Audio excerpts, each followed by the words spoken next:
Harry Potter and the Sorcerer's Stone by J.K. Rowling. Chapter 1.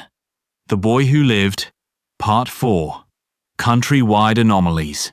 Mrs. Dursley had had a nice, normal day. She told him over dinner all about Mrs. Next Door's problems with her daughter, and how Dudley had learned a new word. Won't. Mr. Dursley tried to act normally. When Dudley had been put to bed, he went into the living room in time to catch the last report on the evening news. And finally, bird watchers everywhere have reported that the nation's owls have been behaving very unusually today. Although owls normally hunt at night and are hardly ever seen in daylight, there have been hundreds of sightings of these birds flying in every direction since sunrise. Experts are unable to explain why the owls have suddenly changed their sleeping pattern. The newscaster allowed himself a grin. Most mysterious. And now, over to Jim McGuffin with the weather. Going to be any more showers of owls tonight, Jim?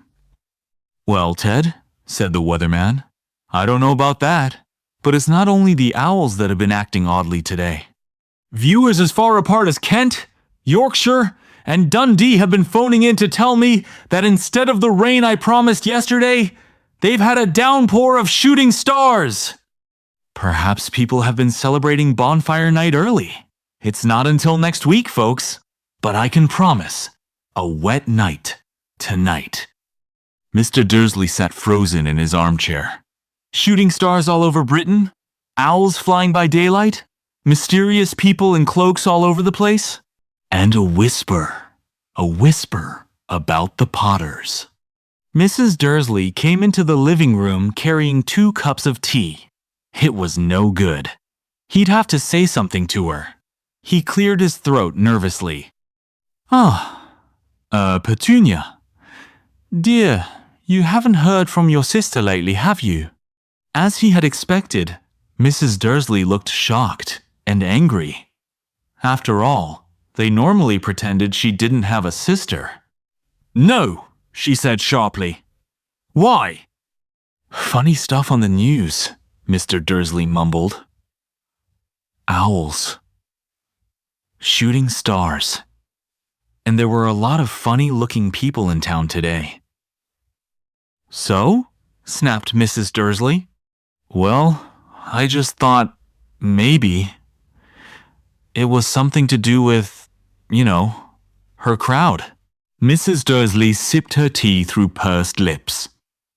Mr. Dursley wondered whether he dared tell her he'd heard the name Potter. He decided he didn't dare. Instead, he said, as casually as he could, "Their son he'd be about Dudley's age now, wouldn't he?" "I suppose so," said Mrs. Dursley stiffly. "What's his name again? Howard, isn't it?" "Harry. Nasty common name, if you ask me." "Oh, yes," said Mr. Dursley, his heart sinking horribly. "Yes, I quite agree." He didn't say another word on the subject as they went upstairs to bed. While Mrs. Dursley was in the bathroom, Mr. Dursley crept to the bedroom window and peered down into the front garden. The cat was still there. It was staring down Privet Drive as though it were waiting for something. Was he imagining things? Could all this have anything to do with the Potters? If it did, if it got out that they were related to a pair of... Well, he didn't think he could bear it.